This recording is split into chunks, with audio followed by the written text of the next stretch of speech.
Good morning and Boker Tov, and welcome back to this week's 10 Minutes of Meaning. Each week we get together for 10 minutes in order to try to become a better version towards the best version of ourselves. And we employ the wonderful formula, the magnificent prescription of the Ramchal, R Moshe Chaim Luzzatto, who takes us and tracks us through the formula of Rav Pinchas ben Yair. We begin with Zehira's mindfulness, conscientiousness, to be present in all of our thoughts and our deed and our speech. And then we move to the world of Zerizos, alacrity, how to pursue our goals, make resolutions and achieve them. And then we move to Nikias, how to identify the biggest challenges and be able to overcome them. And now we've been studying the Midah of Precious, how to learn to live without, how to not need to indulge every appetite in that very moment. I want to thank our generous sponsors of the 10 Minutes of Meaning series for the year, Chani and Lenny Gunstein, our dear friends in memory of Chani's beloved father, Mr. Aaron Tambor, Aaron Ben Yitzchak. This morning as well, I want to thank dear friends Roger and Lisa Gladstone, who've sponsored in commemoration of the yahrzeit of Label Ben Meir yesterday. Thank you, Roger and Lisa, and hope you are well. Oh wait, okay, we continue with Perek Yudal, the 14th chapter of Mesillas Yesharim. And we've been going through this quality, the Midah of Precious, this notion that we're entitled to live with once we've proven we can live without. That we cannot give in to every instinct and urge and appetite. Even that which is permissible doesn't mean it is healthy or good for us. And therefore we need to work out our discipline muscle. We need to be able to express and reflect a level of self-control, to be able to be disciplined and sovereign over ourselves. An animal has an appetite, an instinct, and it indulges it. It's unable to separate the urge from the action. But we human beings, we have discipline. We have the capacity to manage our time and to manage our appetite and to manage our health and wellness, to manage our relationships and our speech, to manage all these components of our life. And the way that we work out that discipline muscle, the way we improve and grow, is through this midah, this quality of precious. Abstinence not in the negative sense that we are denying or depriving ourselves. Abstinence not in the sense of being punitive, of punishing, but abstinence in the sense of discipline. And we continue. So the first thing that we spoke about was this notion of discipline or abstinence in the realm of halacha, of Jewish law, of that which is forbidden, but that which is permissible rather, but going above and beyond. But now we move over to the world of social conduct, of interpersonal relationships. Abstinence means, I know the whole world is on social media. I know the whole world has to follow and track and watch and follow and scroll and check out everybody else's life and live vicariously through them. But I don't need to. I don't have to.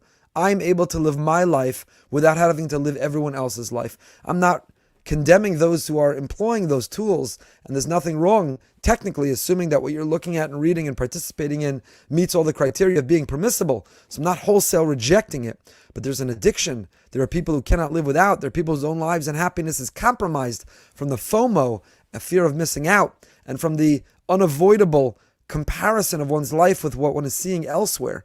So in the world of Precious, the Ramchal never dreamt, when he talked about the notion of hachevra hamedinis, when he talked about the social conduct and the interpersonal social construct, he never even dreamt of the idea of social media and its attraction and its pull and the importance of being disciplined in our use of it. But the Ramchal here is describing that just because something attracts you, just because you live vicariously through it, just because it's addictive to watch and scroll and follow, doesn't mean it's good for you. That is really the theme.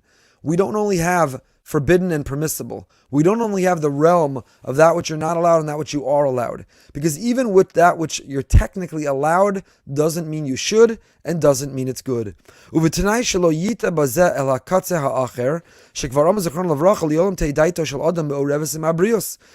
Ramchal is very quick to caution us that we have to be careful, that we cannot go to the opposite extreme in the effort to be disciplined, to not need to be the life of the center of every party, to not need to be everywhere at all times and at everything, that a person has to also avoid the opposite extreme. And what is the opposite extreme?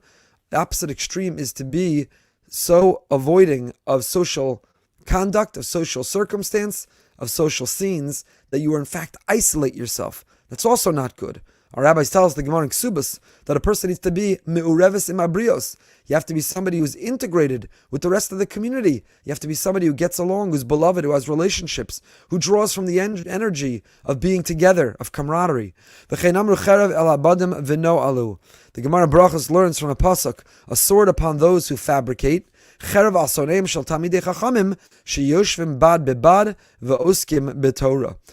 Brachos derives a sword upon the enemies of Torah scholars, which is a euphemism for the Torah scholars, Talmidei Chachamim themselves, who sit in isolation while learning Torah.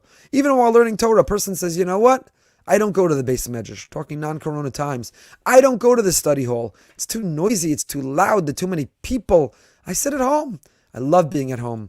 This is very relevant during Corona, the people who say, my Kabbalah Shabbos, what I discovered in the last year, I love davening alone. I concentrate, I sing, it's so much more meaningful, it's so much more moving. No, it's not good. Isolation is not good. Yes, maybe you'll see an improvement, an impact on your kavanah, on your intent, but what are you losing out on? The drawn energy of camaraderie and companionship and togetherness. So Ramchal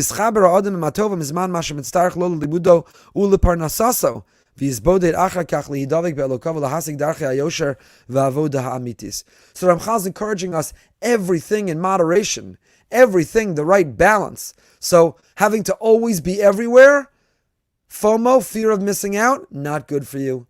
Having to attend to everything and watch everything and participate in everything and scroll on everything and friend everything and follow everything, it will consume you and it will rob you of living a meaningful life yourself. But the opposite extreme of isolating oneself, of being shy and introvert and being all alone and saying, you know what, I just want to be home, I'm going to read, I'm going to learn, I'm going to study, I'm going to daven, I don't need to see or want to be with other people, is equally also not good.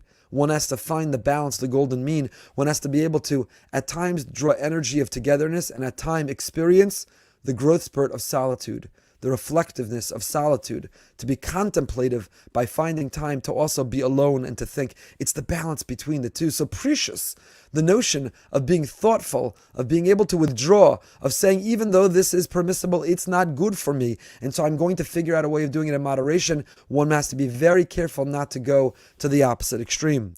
And it includes limiting a person's speech and refraining from idle conversation and not looking beyond our Dalet Amos.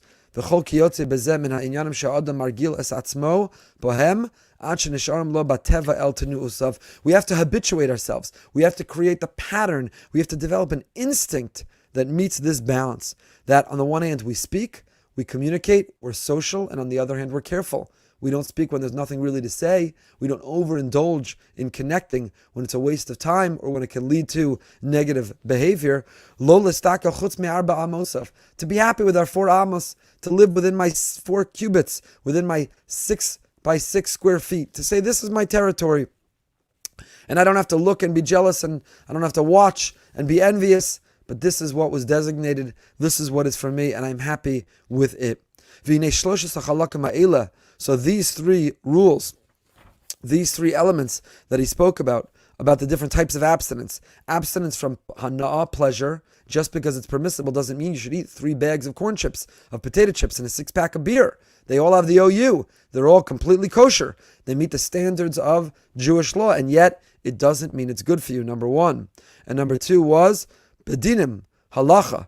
But just because you can find a legal loophole, just because you could get away with the bare minimum, doesn't mean you shouldn't try to go above and beyond. And number 3 was the social component. Our interaction, our engagement with the world and the social world around us was just because it's available, doesn't mean I should be consumed by it and rob me of my own happiness. Says the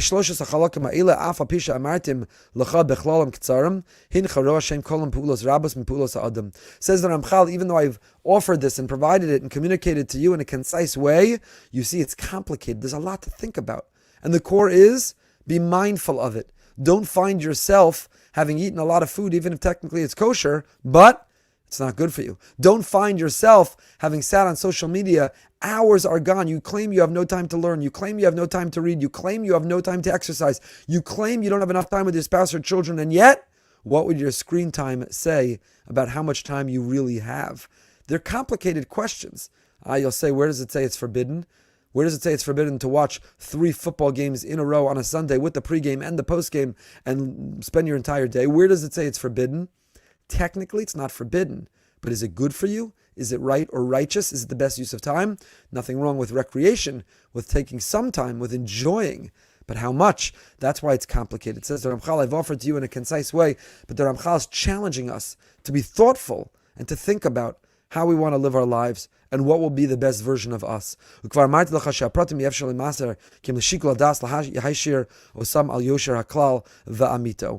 specifics have to be dealt with by each person individually. We use our judgment. It is subjective in order to try to find out, in order to try to identify how do we strike that balance, how do we become the best version of ourselves. Join us in 20 minutes, 8:45, for Living with Emunah, as we count down to the holiday of Emunah, of Pesach. Living with Emunah, we got a great Behind the Beam with you tonight at 9 p.m. Until next time, stay happy, stay healthy, and stay